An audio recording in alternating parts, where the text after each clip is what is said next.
Hello, my name is Dani P. I'm here to educate you on a pretty epic subject. So I won't go into the full details about the founder per se because I want to jump into the thick of it with his theory. So I find it very incredibly interesting. So here we go. All right, Erikson proposed a psychoanalytic theory of psychosocial development that comprises of 8 stages from infancy to adulthood. Throughout each stage, the individual experiences a psychosocial crisis, which either has a negative or positive outcome for the development of his or her personality. Freud was a great influence on Erikson, especially with his theory on the structure and typography of the personality.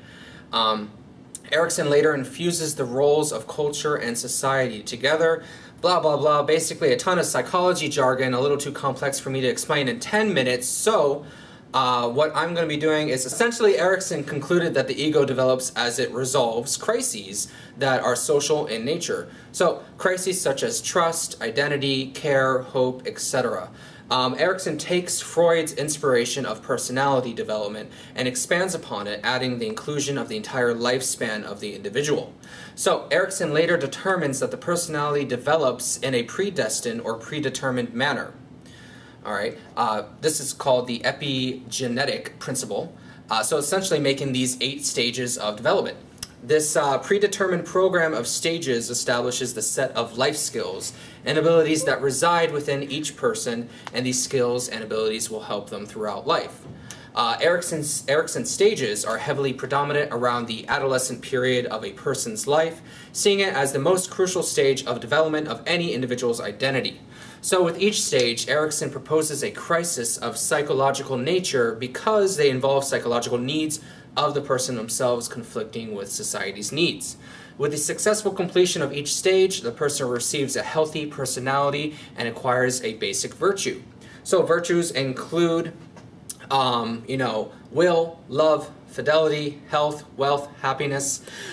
Failure to successfully complete a stage can result in reduced ability to complete the stages that follow, resulting in a more unhealthy personality and self. The stages may be completed later on in life and thus be resolved successfully. The following are Erikson's 8 stages of epigenetic principle of psychosocial development. So his first stage is on his first stage of psychological crises is trust versus mistrust. The age is between infancy of about 0 to about 1.5. The basic virtue they gain is hope. The second stage of psychological crisis is autonomy versus shame, and that age is early childhood, basically from 1.5 to about 3 years old. And the basic virtue they get is will. The third stage of psychological crisis is initiative versus guilt. The age is about a play age between 3 and 5 years old. The basic virtue is purpose. Fourth stage of psychological crisis is industry versus inferiority, which is around the ages of 5 and 12, school age. And the basic virtue they get is competency. Fifth stage of psychological crisis is ego identity, versus role confusion, and the ages of adolescence between 12 and 18 years old. Basic virtue they get is fidelity. The sixth stage of psychological crisis is intimacy versus isolation. The age is about young adult, which is 18 to 40 years old, which is the biggest bracket, and that basic virtue is love. Seventh stage of psychological crisis is generativity versus stagnation. The age is adulthood, from 40 years old to 65. Basic virtue is care. And the 8th stage, the last stage, is the psychological crisis of ego integrity versus despair. The age is about maturity age from 65, basically until you die. And the basic virtue is wisdom.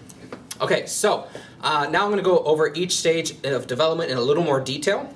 So his first stage, Erikson's first stage of psychosocial crisis, is between trust versus mistrust. This occurs during the first year or so of life. So uncertainty is a major component of the infant's life, but they look to their caregiver for stability and consistent care.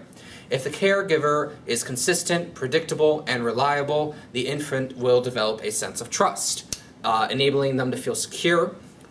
So success in this stage leads the individual to gain the virtue of hope. Failure to acquire hope will lead to the development of fear.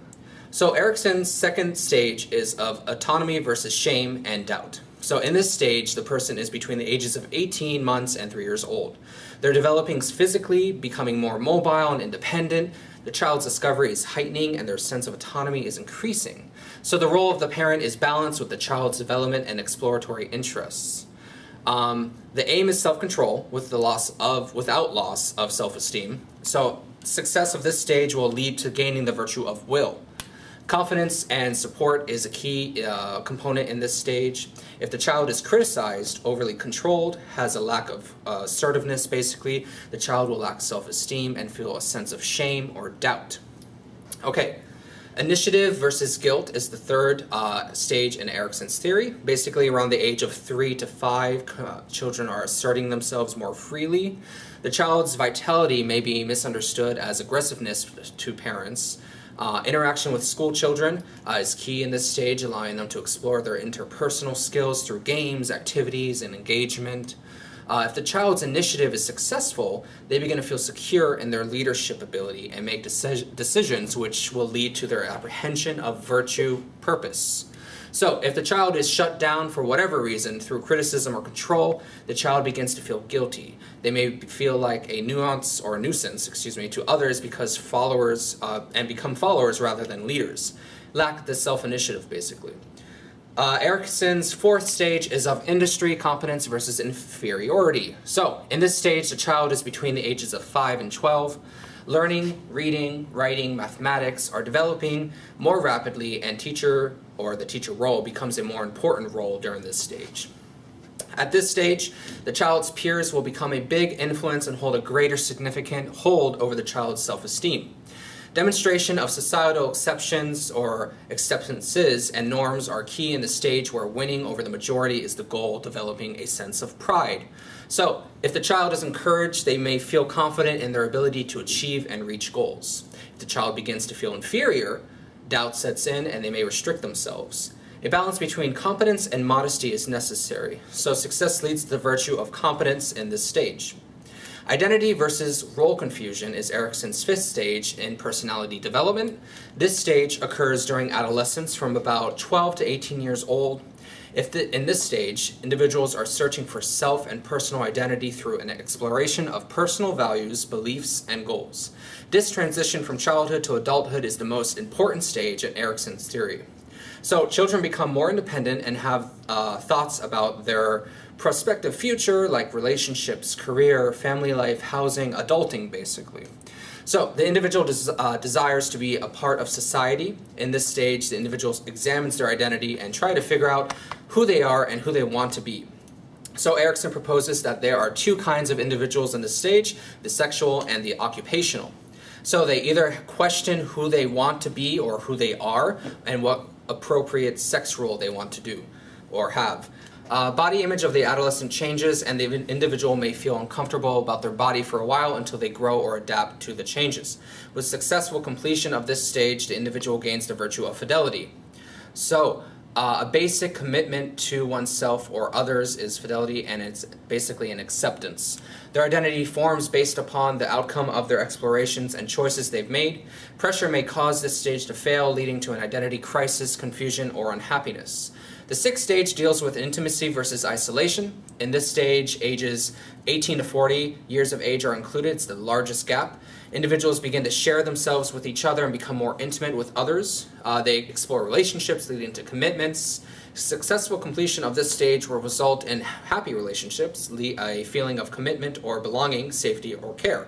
Avoid intimacy or a fear of commitment and relationships will lead to isolation, loneliness, and depression. So, success in this stage unlocks the virtue of love.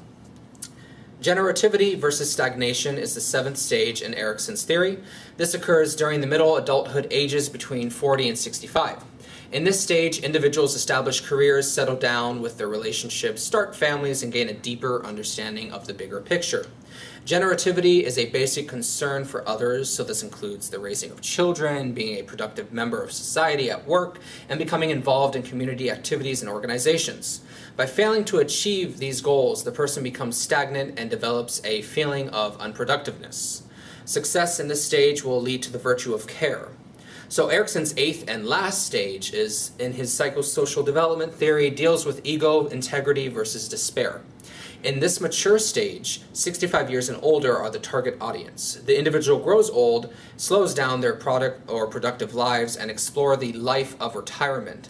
So contemplation of accomplishments and retrospect, of their long life are factors that are exhibited in this stage.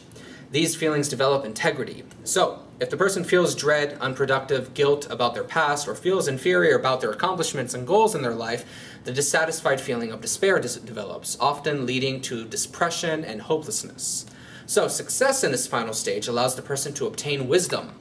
Coming full circle, the person feels closure and completeness with their wisdom accepting the inevitable fate, basically death. So, there we have it. 8 stages of Erik Erikson's psychosocial development theory. There have been debate over whether or not people agree with all these theories about the various stages in life. Let me ask you this. I'd like you to answer the question that I posed. So, are Erikson's theories of the various stages in the life cycle dated? Can Erikson's theory be updated or tweaked in any manner to include either another stage, perhaps? You be the judge. Here's an activity for you. I'd like you to generate 8 different scenarios based upon the crises of Erikson's theories of personality development. So post your comments and answers in my forum post or whatever is linked to this video. I hope you guys learned something. Peace.